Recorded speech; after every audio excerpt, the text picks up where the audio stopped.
Good morning everyone. Shrimati Mohardevi Tapadia girls college Jaswantgarh के इस YouTube channel में आप सभी का बहुत बहुत स्वागत है। हम बात करें आज तटस्थ वक्र विश्लेषण के अंतर्गत आय प्रभाव, कीमत प्रभाव और प्रतिस्थापन प्रभाव की। तो स्टार्ट कर रहे हैं। आज हमारा जो टॉपिक है वो आय प्रभाव का।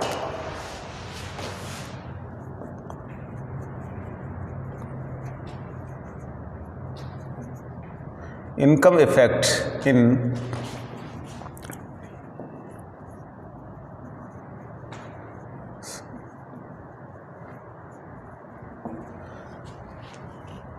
Income effect in indifference analysis, तटस्थ वक्र विश्लेषण में आय प्रभाव।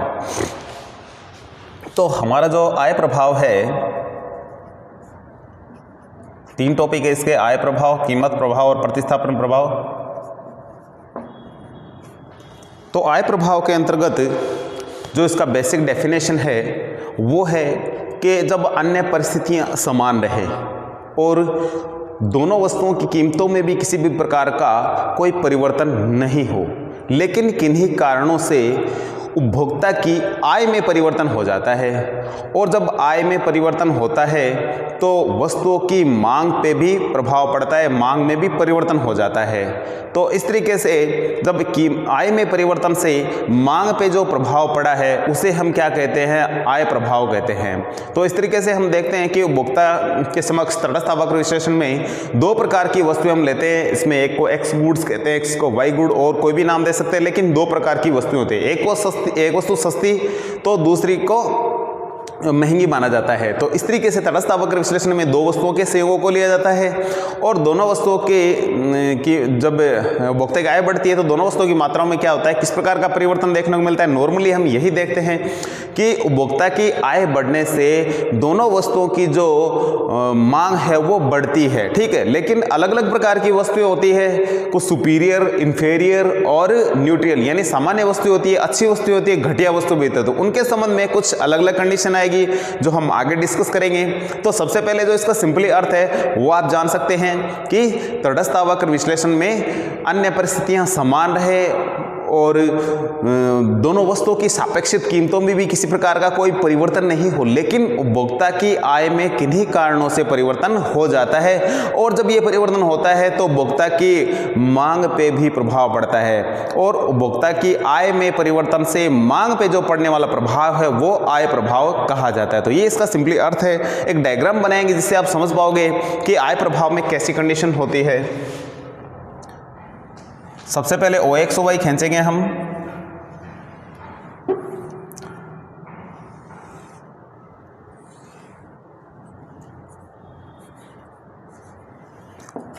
OX अक्ष और OY अक्ष दोनों एक्सेस खींच लिए हमने। इधर X गुड्स और इधर लिखेंगे Y गुड्स।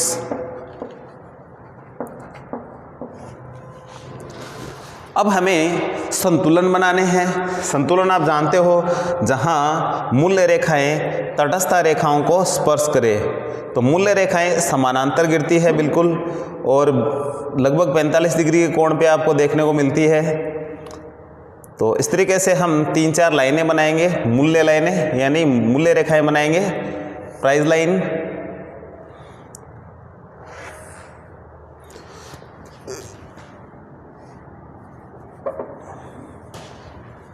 तीन लाइनें बना सकते हैं, 3 से समझ में आया जा सकता है। बनाना चाहे तो एक और भी बना सकते हैं। तो इस तरीके से हमने 4 लाइनें बना ली है। लाइनें सीधी होनी चाहिए, डायग्राम अच्छा लगेगा।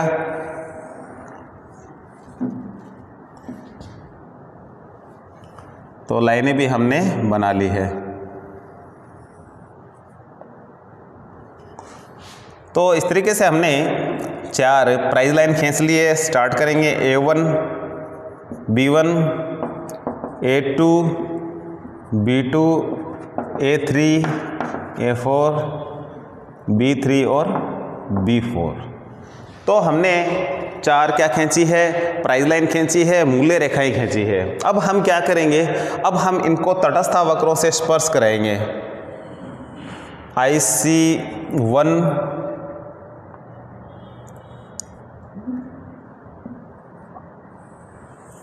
IC 2 IC3 और IC4 हमने 4 तटस्थ रेखाएं खींची है। आप जानते हैं कि जहां मूल्य रेखाओं को हमने जो ये प्राइस लाइन बनाई है, ये भी जो लाइन है वो प्राइस लाइन है, मूल्य रेखाओं को जहां तटस्थ रेखाएं स्पर्श करती है वहां संतुलन स्थापित होता है। तो हमने यहाँ 4 संतुलन बनाए। संतुलन बिंदुओं को हम मिला देते हैं आपस में संतुलन बिंदुओं को हमने क्या कर दिया, मिला दिया है। इन संतुलन बिंदु का नाम देते हैं E1, E2, E3 और E4। यदि दोनों साइड में मिलाया जाए तो ये संतुलन इस वस्तु की इतनी मात्रा और इस वस्तु की इतनी मात्रा को बता रहा है। इसका नाम लें तो Y1, इधर X1 और इधर यदि कहें तो X2 और इधर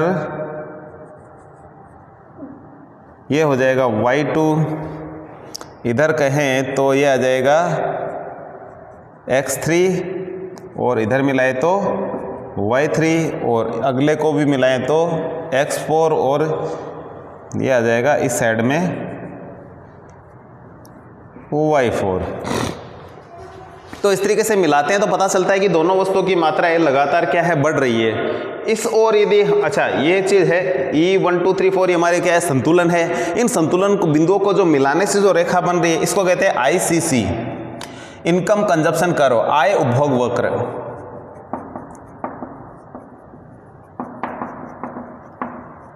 इनकम कंजप्शन कर्व, ICC का मतलब ये है।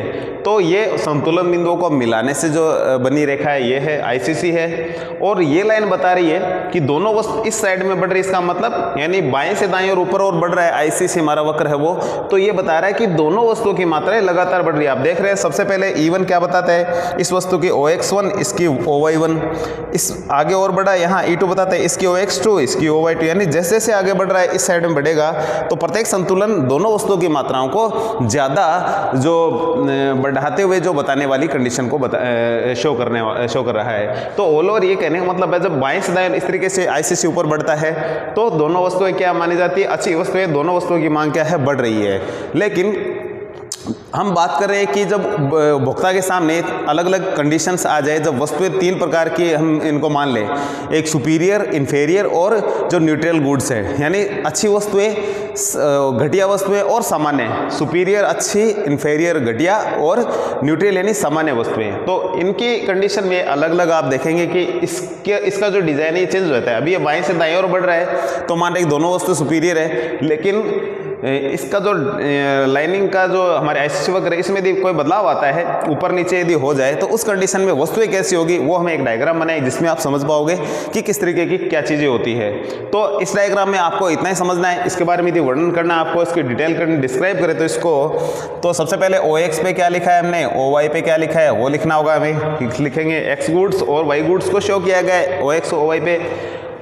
फिर बताएंगे AB 1 2 3 क्या है, AB क्या है तो बताएंगे AB मूल्य रेखाएं हैं। फिर बताएंगे IC क्या है, IC AB जैसे 1, AB 2, AB 3 और AB 4 तक। आपको ये सभी के बारे में इस तरीके से बताना है कि ये क्या है, तो कहेंगे ये मूल्य रेखाएं जो समानांतर गिरती है, जो भोक्ता की आय को भी शो करने वाली है, प्रदर्शित करने वाली है। IC1, IC2, IC3, IC4 ये भी क्या है, ये तटस्थ रेखाएं हैं जो बाएं से दाएं ओर गिरते हुए दिखाई गई है, ठीक है। और जहां ये दोनों एक दूसरे को स्पर्श कर रहे हैं, ठीक है, ये क्या है, संतुलन है। E1, E2, E3 और E4 ये क्या है, संतुलन। इसके बारे में आगे लिखेंगे E1, E2 ये सारे संतुलन है जहां दोनों वस्तुओं की अलग अलग मात्राओं को दर्शाया गया है। और ये संतुलन तटस्थ रेखाएं और मूल्य रेखाओं के स्पर्श करने से बने हैं। और जहां ये एक दूसरे को स्पर्श करते हैं और इन संतुलन बिंदुओं को जब हम मिलाते हैं तो जो एक रेखा बनती है उसको क्या कह रहे हैं, ICC है। तो ICC के बारे में भी लिख सकते हो कि ICC आय उपभोग वक्र, इनकम कंजप्शन कर्व है, जो कि संतुलन बिंदुओं को मिलाने से बनी रेखा है, ठीक है। तो इस तरीके से आप आय उपभोग वक्र को डिस्क्राइब कर सकते हो और इस तरीके से बता सकते हो। अब हम बात करते हैं कि वस्तुओं की क्वालिटी के आधार पे जो आईसीसी वक्र है वो डिफरेंट हो सकता है, थोड़ा चेंज हो सकता है। तो इसमें तो हम कह रहे हैं कि दोनों वस्तुएं क्या है, सुपीरियर है। आय बढ़ने से सुपीरियर वस्तुओं की दोनों की मांग बढ़ती है, ठीक है, अच्छी वस्तुओं की मांग बढ़ती है। लेकिन जब गुड्स कैसा हो, इन्फेरियर हो, न्यूट्रल हो, तो उस कंडीशंस में थोड़ा हमें अलग देखने को मिलता है आईसीसी वक्र। तो हम इसी की बात करेंगे। तो सबसे पहले हमें यही बनाना है। सबसे पहले हम बनाते हैं एक डायग्राम।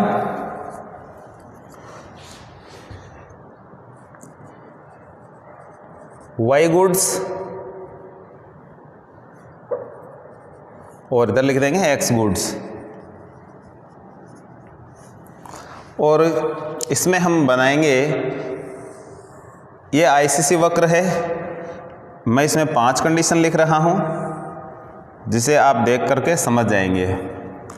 ये कंडीशन हमने थोड़ी देर पहले हमारे डायग्राम में बनाई थी आईसीसी की।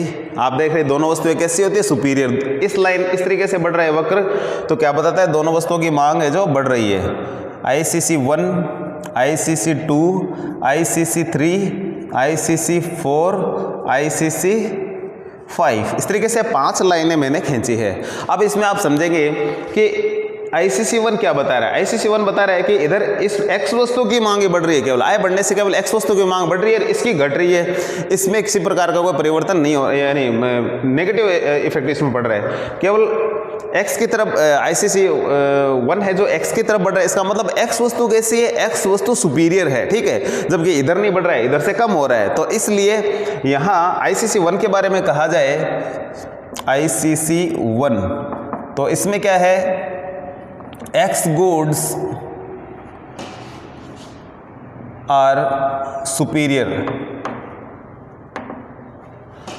और जो वाई गुड्स है वो क्या है, इन्फेरियर।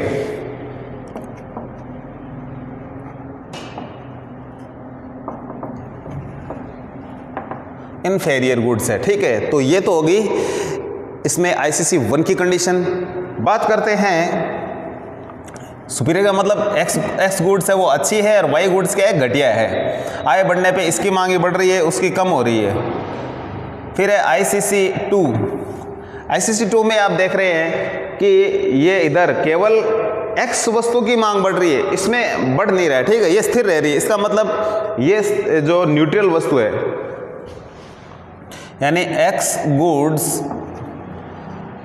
गुड्स आर सुपीरियर और वाई गुड्स आर न्यूट्रल।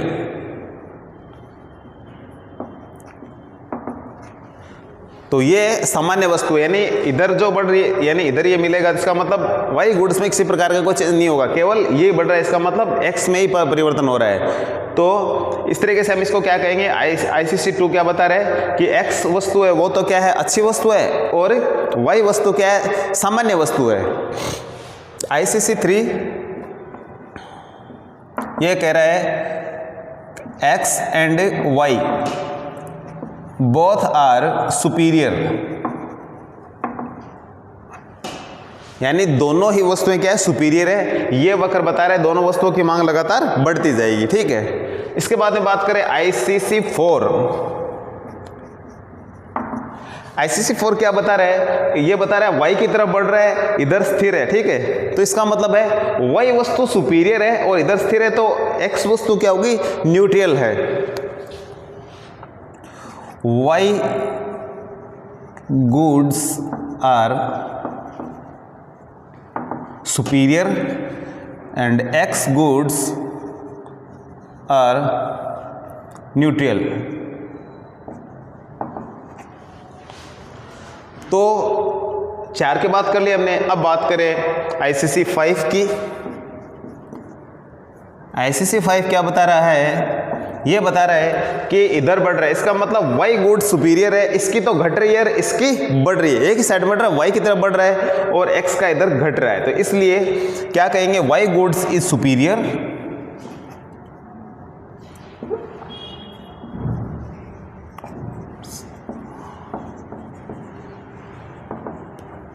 और एक्स गुड्स आर इन्फेरियर।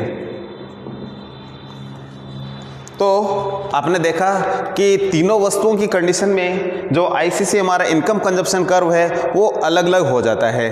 तो कब कौन सा सुपीरियर होता है, कब कौन सा इन्फेरियर होता है, ये आपने समझा। न्यूट्रल कब होता है, तो जिस साइड में बढ़ता है, नॉर्मली आप इसमें देखेंगे कि जिस साइड में बढ़ता है, ठीक है, वो वस्तु सुपीरियर ही है, ठीक है। इधर ये एक्स की तरफ ये बढ़ा सुपीरियर, इधर एक्स सुपीरियर, इधर एक्स सुपीरियर, और इधर वाई सुपीरियर है, इधर वाई भी सुपीरियर और इधर भी वाई सुपीरियर। तो जिधर ये बढ़ रहा है उधर क्या बता रहा है, सुपीरियर को बता रहा है। पीछे वाला वो क्या होता है, इन्फेरियर होगा। और जहाँ स्थिर कंडीशन आ जाए तो इसके पीछे वाले क्या होगी, न्यूट्रल वस्तु होगी, ठीक है। तो आपने ये चीज़ें समझी। यदि किसी प्रकार की कोई चीज़ समझ में नहीं आए तो बीच में आप कॉल करके पूछ सकते हैं। तो आज के वीडियो में इतना ही, मिलते हैं नेक्स्ट वीडियो पे। तब तक के लिए धन्यवाद। अपने वीडियो को लाइक कीजिए, वीडियो को शेयर कीजिए, और चैनल को यदि सब्सक्राइब नहीं किया है तो सब्सक्राइब कीजिए। धन्यवाद।